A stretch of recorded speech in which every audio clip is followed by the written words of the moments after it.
Welcome, everybody, to what promises to be a very informative and meaningful half hour or so, where we're going to engage in some very special hasbara, explanation, understanding of the current crisis in Israel. A couple of years ago at Mill Hill Synagogue, I, together with Orly Rosenlang, set up what we call the Israel Engagement Hub, which enables us to engage with unique personalities across the world to give people better insight into what's really going on in Israel. And I'm delighted that tonight I'm able to be joined with Michael Freeman. Michael saw firsthand what was going on at the Israel Engagement Hub at the Mill Hill Synagogue in London, but himself has led a very illustrious career in all forms of Israeli politics. He currently serves as the policy advisor to the foreign ministry in Israel, and it is really my true delight and honor that he's able to spare some time at this moment in time to share with me this evening. So it gives me great pleasure to welcome Michael to join me. Thank you very much for having me. It's a pleasure to be back, but not really physically, but at least online. It's really great to see you, Michael, and I'm extremely appreciative. I mean, these they are particularly hectic times, and for yourself in the firing line, and I've seen already numerous clips of you on various different news stations. You are clearly in the face of all kinds of hostility. You are batting away the balls, as they say, quite admirably. So I'm hoping that you'll be able to also add some clarity for the benefit of the many here in the UK this evening who might in fact be watching or will be watching after the fact. So thank you very much in the first instance for agreeing to join. I suppose it makes sense to jump right in and just simply explain how all this kicked off. I mean, there was, according to reports, a court ruling sanctioning eviction from homes in East Jerusalem. At the same time, again, according to reports, there was interruption to the final day of Ramadan, including the storming of the Al-Aqsa Mosque. I mean, what's going on? So I think firstly, it's important to separate some of these issues and separate all the issues, because ultimately, what we're seeing at the moment, the Hamas firing of rockets, has got nothing to do with what was going on in Jerusalem or these other incidents that were happening. What we're seeing at the moment, and I will deal with the two incidents in Jerusalem, but what we're seeing at the moment is a premeditated decision by Hamas. After we saw the Palestinian elections, which were cancelled, Hamas decided that they want to try and take control of the Palestinian agenda. And they decided to do that by firing rockets on Jerusalem and firing rockets on Israel. And the issue of Sheikh Jarrah and the issue of Ramadan and the Temple Mount and the Al-Aqsa Mosque and all of those were just this week's convenient excuse for them to launch their attack on Israel. So I think it's important we separate. I'm happy to talk about those specific issues because they're obviously dealt with in the media. But I think it's really vital at the initial part to separate them out, because one is not connected to the other except in the media. Okay, fair enough. So can you just share with us what happened, particularly the Al-Aqsa Mosque? So look, the Al-Aqsa Mosque, since 1967, since Israel's had sovereignty over Jerusalem and over the whole of Jerusalem, we've guaranteed freedom of prayer, freedom of worship, freedom of access for all religions, including Muslims and including Christians and Jews and all religions. And every year, hundreds of thousands of Muslims go up to the Temple Mount and they pray during Ramadan, and they do so peacefully. And for some reason, this year, that was different, that a small group of extremists, of radicals, decided that they were going to use the Al-Aqsa Mosque as an opportunity, and Ramadan as an opportunity, to throw stones and throw rocks on Jewish worshippers who were downstairs, who were down below at the Kotel, at the Western Wall. And they gathered all these rocks, all these stones inside the Al-Aqsa Mosque. They gathered fireworks, they gathered flares, and they simply started causing a riot and throwing them on Jewish worshippers below. And so the police decided that they were going to move in order to restore law and order. And in doing so, you saw the pictures of the police going in, firing the stun grenades, doing what they were doing because they were being pelted with rock, stones, and flares. And again, this was agitated by Hamas as part of the idea to try and heat up the ground, to try and create a riot based on the fact that they want to try and take control of the agenda in Jerusalem after the cancellation of the Palestinian elections. So in other words, it was all part of the bigger scheme of Hamas. Do this, we know how Israel will react. That'll then give us the excuse to retaliate in a bigger way. Well, yes, and if it wouldn't have been that, they'd have found something different. It wasn't a case of that. It wasn't a case of the Al-Aqsa mosque. And again, I would say to anybody, even if you think the Israeli police overreacted, and to be clear, I don't, it doesn't give you an excuse to fire rockets. There's no justification to fire rockets on a civilian population. And the minute that you say it's okay to fire rockets, you're justifying attacking a civilian population for any reason that you just happen to decide one day. Okay, so we know the argument. Israel, of course, has to defend itself against the rockets. Any country, of course, would.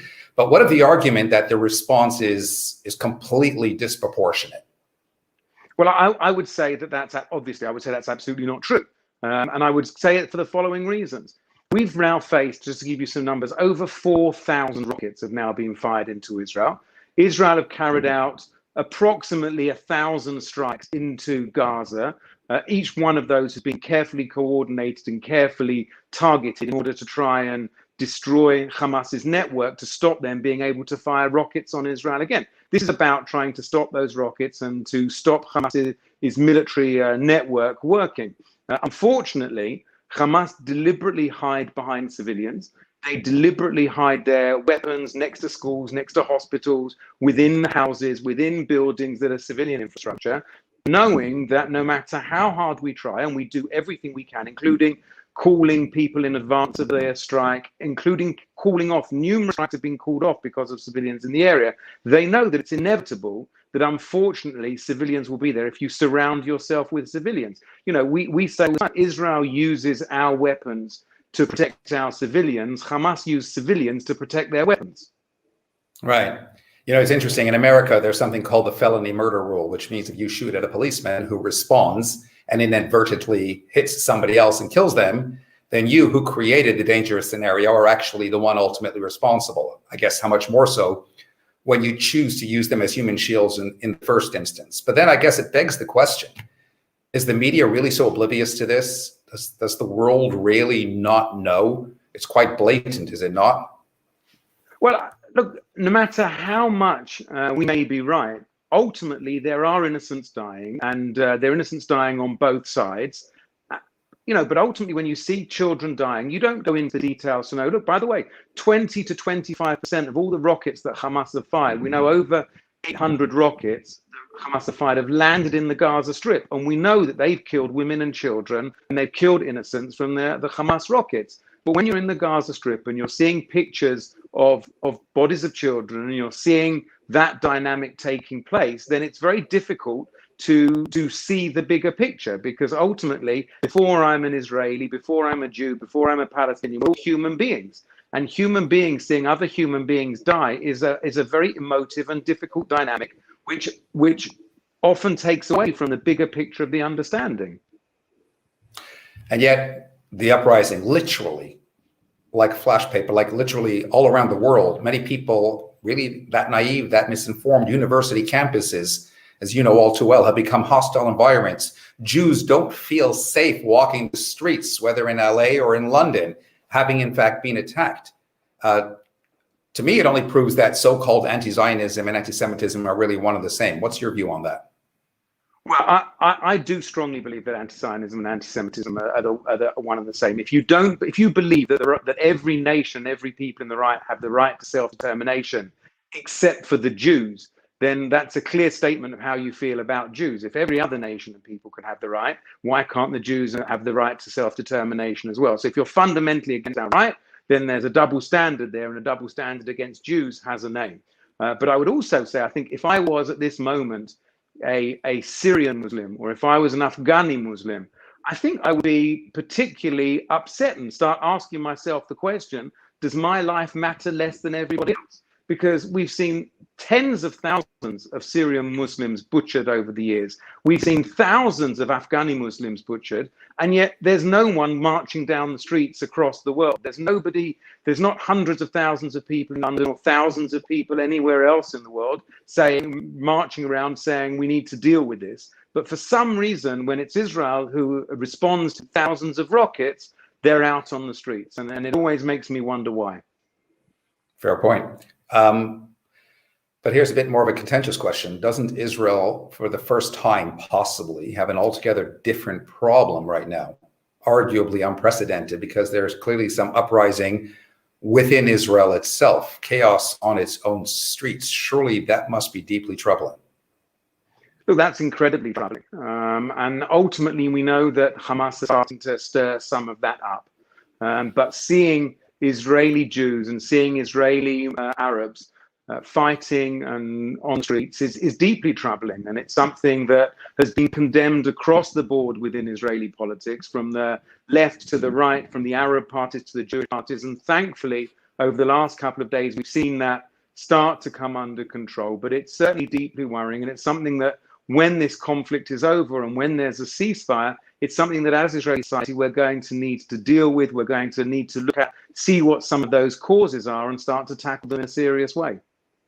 Because people are in fact saying that maybe against Hamas, Israel is winning the battle, but in the bigger scheme of things, with what is going on in Israel itself now, they are effectively losing the war.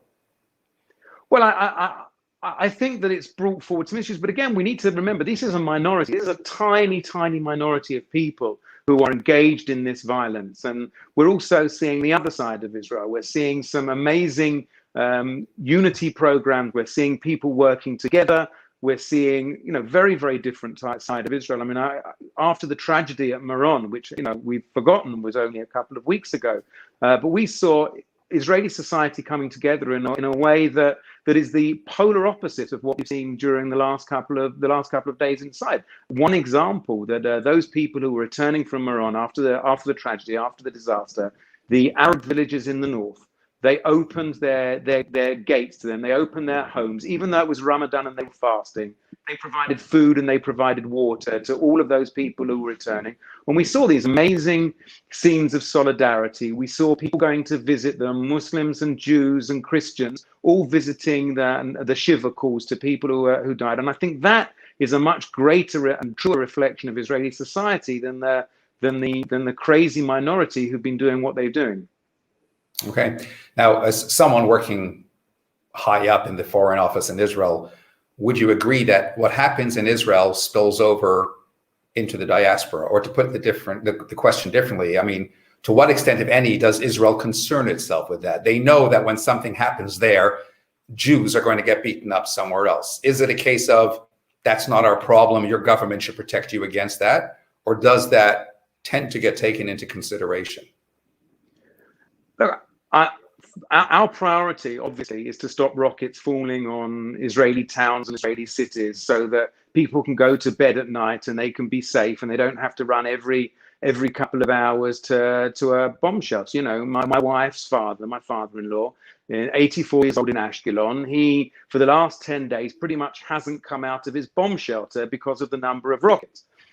We know that, unfortunately, there will always be people who decide that this will be their excuse to attack Jews. But a Jew in the UK is not responsible, or anywhere else in the world, is not responsible for the actions of the Israeli government. The Israeli government is responsible for the actions of the Israeli government. And if somebody is going to attack a Jew, then again, I think this is the excuse they've looked for, because ultimately we're basing that this is based on pure anti-Semitism. And we certainly would expect, and we're seeing, the governments around the world to deal with that and to stop that anti-Semitism. Obviously, for Israel, we care about our brothers and sisters in the diaspora, and we would do everything we can to help. And certainly we've seen the foreign minister and other ministers in the government speak out about the wave of anti-Semitism that's taking place and encourage governments to do things about that. But ultimately, the Jews around the world are citizens of their countries, and we don't have any authority over them. We don't want authority over them. And in the same way that we're not responsible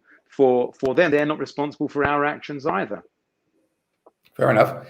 Now, as you know, Israel Engagement Hub has been running for a number of years, and Orly and I have been working hard to try and just bring the bigger picture of Israel to the wider society. But I think the greatest victims in mainstream Anglo Jewry would be university students. Virtually every campus has become toxic.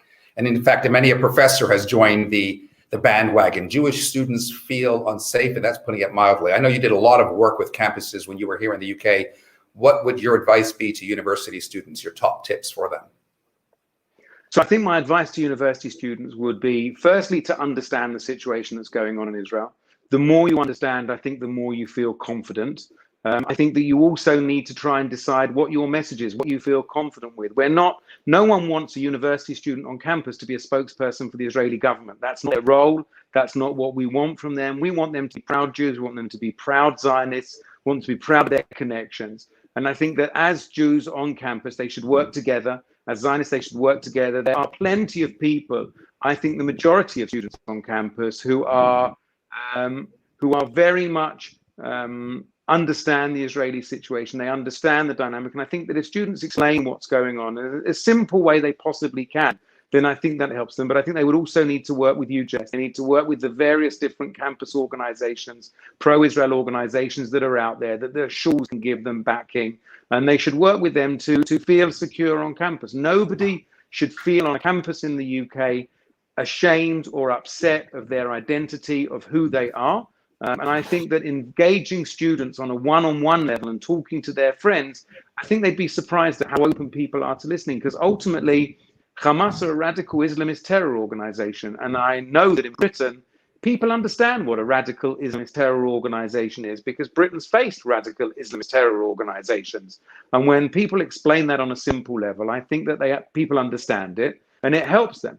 And I think that every Jew and Zionist on campus needs to find the level they're happy with, to get engaged, to work as much as they possibly can. But under no circumstances should you ever, I think, feel scared and hide your identity and hide who you are. People respect you for being who you are and for saying what you believe in. As they like to say here in England, hear, hear. But if Hamas really is the problem, indeed they are a terrorist organization, and we know their charter is to call for the eradication of Israel, full stop, why do we keep pulling back from the brink? If we could eliminate them, or most of them, wouldn't that enable a more stable and peaceful setting? And we're going to have another ceasefire, and then what? Well, look, a ceasefire in itself is not an aim, as you say. There's no reason to have a ceasefire by itself. We need to make sure that any halt in the fighting is a sustained pause. We don't want a band-aid solution. We don't want to stick a plaster on it and say, okay, that'll do. It needs to be long-term. But we also don't want to be going into Gaza again. We don't want to be occupying Gaza. We withdrew in 2005 because we didn't want to control over lives of the people in Gaza and the Palestinians. And we have to hope that the Palestinians will find for themselves new leadership. Hamas are destroying Palestinians. As much as we're seeing what they're doing to Israel, it's the Palestinians who are suffering. You know, we spoke earlier about the children who have been killed, but the rest of the children there have got no future. They've got no hope. They've got nothing to look forward to, because Hamas are robbing them of their childhood. They're robbing them of their future. So I think we have to hope that the moderate Palestinians will come forward. And I do believe the vast majority of Palestinians in Gaza want a better future. Unfortunately, at the moment, they're controlled over by a radical terror organization. And I think it's also the responsibility on all the countries in the world who want to see stability in the Middle East, who want to see peace, to discourage Hamas, to undermine Hamas, to designate them as a terror organization, and work to make sure that their leaders can't go anywhere, their leaders can't get funding, to cut out their ability to operate as they are, and to hopefully the Palestinians will bring a new leadership in. Well, you mentioned other countries around the world to facilitate that process. I mean, the United States has vacillated to one extent or another in its support for Israel. You might say, arguably, the Trump era lent its full support. And you might say, arguably, that many felt more betrayed by the Obama administration. As a high-ranking member of the foreign ministry, where are we now with the Biden government? I mean, they did call for a de-escalation, but we're fighting terror. Well, the Biden administration, President Biden and Secretary Blinken have been incredibly supportive of Israel. They've been very, very clear that they support our right to self-defense. They've condemned the rocket fire from Hamas. They've called on it to stop unconditionally. And they've supported our right to defend our citizens unconditionally. I know that the foreign minister has spoken with Secretary Blinken a number of times. The prime minister has spoken with President Biden a number of times. And I can tell you that those meetings have been very, very warm conversations, and that they have been incredibly, incredibly supportive of what goes on in Israel. And I've got no concerns or any worries whatsoever about the relationship between Israel and America, and between the president and between the administration. They're incredibly supportive, and I think that we'll see that over the coming weeks, months, and years. That's actually very encouraging to hear. So let me finish with a final question. It's been 2 weeks. Is there an end in sight, or does it just end when Hamas runs out of rockets? No, I hope that there will be a ceasefire soon. I hope, and I'm encouraged, and I think that it's very possible we will see a cease to the fighting very soon.